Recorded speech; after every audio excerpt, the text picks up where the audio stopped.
Oh, magandang buhay ulit. Nandito naman po tayo. Ito na naman is baka lang naman pwede. Baka lang naman pwede. Yung mga pasahero na naman ng mga motorcycle taxi like Joyride, Angkas, tsaka yung Move It, baka naman pwede na makiusap.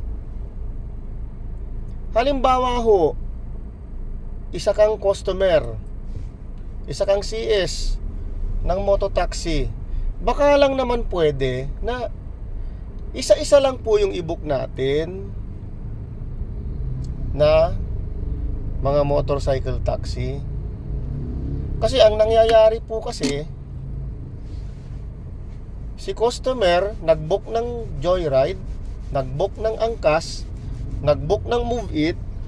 Ngayon si customer, kung sino yung mabilis at kung sino yung dumating doon sa pick up location, doon sasakay si customer.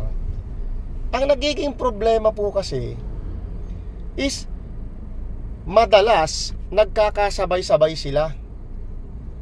Nagkakatanungan pa yung mga biker kung sino yung CS nila na isasakay. So ang nangyayari, iisa ang isasakay nila. Ang kaso, pag nagkasabay-sabay yung tatlo, doon magkakaproblema si CS niyan. Kasi possible hindi siya isakay, or possible isakay na lang nung isa. May mga magpapaubaya, di ba? May magpapaubayang rider. Sige Paps, ikaw na lang magsakay, di ba? Pero active pare-parehas yung booking. Ito pa masaklap dyan.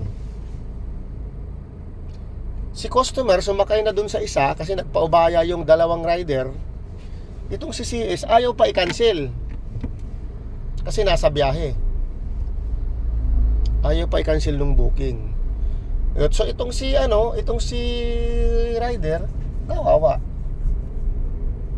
Maghintay pa ng 5 minutes, 10 minutes para ma-cancel yung booking. Di ba? Para hindi maapektuhan yung performance niya, yung ratings niya. Di talo ka agad si rider. Talo na sa gasolina, talo na sa oras. Possible bababa pa yung ratings niya. May ganun na mangyayari. Di ba? Kung tayo mga customer naman na kung nagmamadali tayo, hindi naman masama siguro. Bilang isang customer, karapatan nyo po yun na mag-book ng 3 rider nang sabay-sabay. Pero ito lang naman ay pakiusap na kung pwede, baka lang naman pwede na halimbawa may nag-accept na ng booking nyo. Halimbawa in-accept na ni Joyride yung booking nyo, baka naman pwedeng i-cancel nyo na yung booking nyo kay Angkas tsaka kay Move It. O halimbawa naman na-accept na ang nakuha nyong booking ay si Move It, baka lang naman pwedeng i-cancel nyo yung kay Angkas tsaka yung kay Joyride, para yung mga rider naman hindi naman kawawa. Kasi ang mga ang mga rider na yan, pagka-accept ng booking, talagang karipas po yan. Nagmamadali po yan na para mapuntahan po kayo. Kasi iniisip ng mga yan na baka nagmamadali yung customer ko, baka malit siya sa trabaho, baka meron siyang appointment, kaya siya nag-angkas, o kaya siya nagsumakay ng mototaxi. Kasi ito yung pinakamabilis na transportation natin ngayon eh. Kaya kayong mga sis, yun lang na may pakiusap namin. Ako yung nakikiusap na pag na-accept na nung isang rider, i-cancel na yung iba. Wag nating hintayin na maghihintay ka pa ng kung sino yung unang darating, sisilip-silip ka pa dun sa bintana nyo. Kunwari nakatayo ka lang doon na dedma-dedmahan ka lang, na makikiramdam ka kasi hindi ka naman nakikita ni rider kung sino yung sasakay eh. Wag po ganun. Kasi kawawa naman. Naghahanap buhay lang yung rider. Mag-intindihan po tayo. Naintindihan ng tingin ko naman lahat ng mga motorcycle na rider dyan, naintindihan naman nila yan na kahit 3 ang i-book nyo. Pero yung ibig kong sabihin yung kahit mag-cancel kayo, yun ang ibig kong sabihin, nag-book kayo tapos nag-cancel kayo agad, naintindihan namin yon. Normal naman yan Ang hindi po normal yung pagdating mo dun sa pick up location, 3 rider ang nandun na iisang tao ang pipick upin. May mga CS na na yung 2 rider binabayaran na lang nila, kuya, bayaran na lang kita pero dito ako sasakay sa isa. O di ba? Sana all. Pero hanggat maaari si rider hindi siya pwedeng maningil kahit pumunta siya doon. Kumbaga, sige ma'am, okay na lang po yan. Sige sir, okay na lang po yan. Sa susunod na lang po, wag na lang po tayong magpagpang-abot. Pero si customer ay naninigurado. Kaya ang purpose naman nila is bayaran ko na lang kung sino yung darating pa. May ganun mga CS.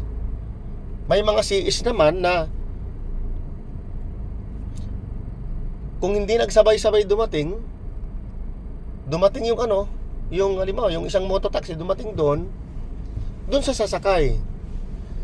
Ngayon, dahil nakasakay na itong si 2 rider na naiwan na active booking, tatawagan siya ng tatawagan, puro ringing na lang. Tapos biglang pag sumagot naman yung CS, sasabi, kuya, nakaalis na po ako, nakasakay na po ako. Di ba?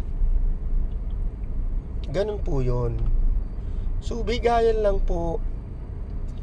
Baka lang naman yung pwedeng makiusap sa inyo mga CS.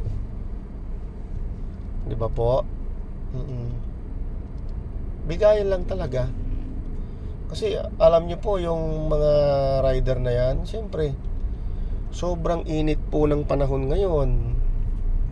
Napakainit ng panahon. Tapos pagdating dun, makakansilan pa ng walang kalaban-laban dahil nga sa ibang driver nakasakay. So doble-doble naman. Sobrang init na sila, na-stress pa dahil nga po dun sa yung sa mga cancel, kinansilan yung basta-basta or hindi kayo nagparamdam. Maraming ganun pagdating ng rider dun sa pick up location, yung CS hindi na nagpaparamdam yan. May ganun talaga. So kawawa naman po. Diba? Baka lang naman pwede. Salamat po.